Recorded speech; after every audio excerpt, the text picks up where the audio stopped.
Truss, fracking, yes or no? Yes, if local communities support it. Rishi Sunak, fracking, yes or no? Yes, if local communities support it. And so, the magic fairy had, with one wave of her wand, turned the United Kingdom from a land that was hell for fracking into one that was paradise for fracking.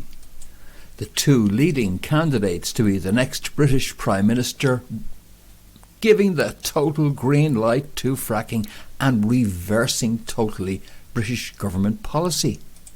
What a U-turn. It's true. Here, this is the Magic Fairies website, gov.uk, from the 2nd of November 2019, which was when they banned fracking. That's it. It's over. No more fracking until we get hard evidence it's not going to cause earthquakes.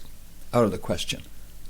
The U-turn, of course, is because of you and people like you who've had enough of this BS and they just want reliable energy. They don't care about all this mumbo jumbo. They just want cheaper gas and they want predictability of being warm in the winter.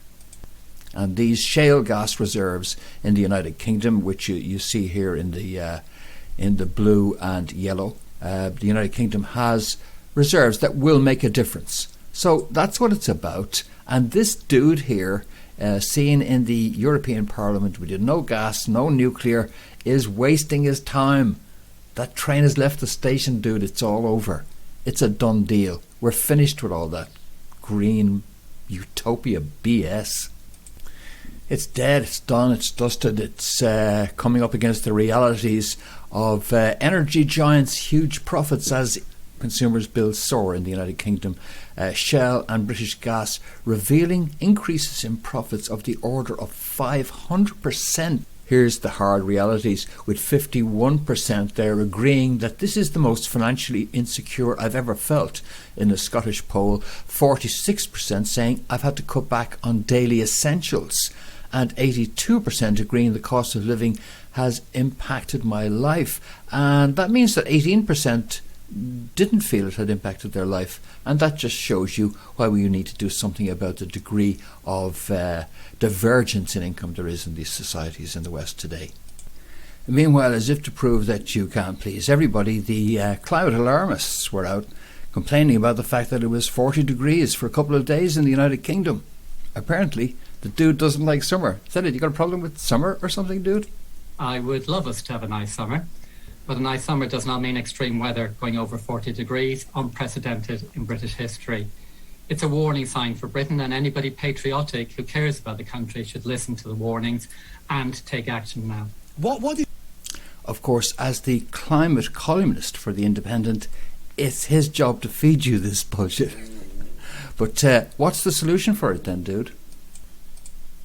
Well, the solution is we need to move on from the old legacy fossil fuels. No, it's not. The future, the solution, is to move into nuclear, which the United Kingdom is already in the process of doing, having opened up a new nuclear facility recently and planning to produce, mass manufacture in effect, one small-scale nuclear reactor a year as we go forward. And countries around the world are going to follow that model. This whole obsession created by the corporate sector with their marketing with green energy, bummer, money loser, something in the boom period, it's all over, and this is a symptom of it. People have had enough, they're finished, it's over. And speaking of it's over, we did have a bit of a surge, all right, of support from grassroots Tories for Boris Johnson, but the truth of the matter is that when it came down to it, they split 50-50 on whether Boris should be on the ballot, and half of Conservatives want to get rid of him, and now it's pretty much a done deal. So that's really worked out quite well, I think. If Boris wants to go off and do his NATO thing, he's the perfect guy for it. You know, full of hot air, totally pointless. Yeah, exactly. That'll give him something to do trying to rescue NATO. Because here's the bad news for NATO and the warmongers who hope to turn NATO into a military alliance and profit off of the Europeans' investment in defence spending. Vladimir's going to offer the Europeans a disarmament deal to defuse all that. He's going to offer them a peace deal, Europe and Russia.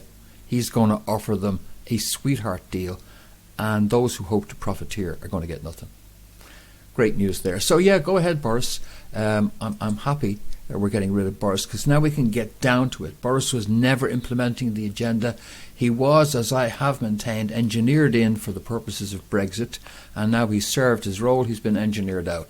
But as you see here, the Reform Party plan to run a massive number of candidates, doubling the number of candidates. Reform Party is supported by Brexiteer-oriented Tories, Conservatives and others who are outside the Tory fold in the UK.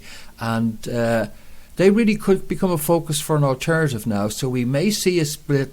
I think one way or another we're heading towards PR in the United Kingdom. We're heading towards a split of Labour, Labour's already fighting, and a split into 4 major parties in the United Kingdom is what's on the cards here, and that we're looking at the early stages of that. So yeah, way to go, Boris. Good riddance. Here's a list of emails from YouTube to me about videos they removed recently. Hi, Fintan Dunn. We wanted to let you know our team has reviewed.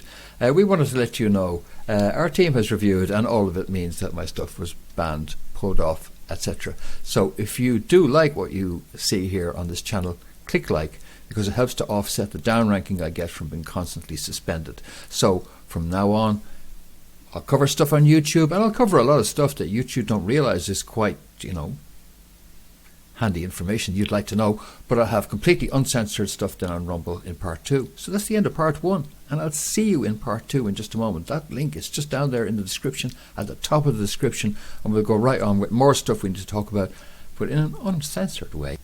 See you soon on part 2 on Rumble. Now, click the link.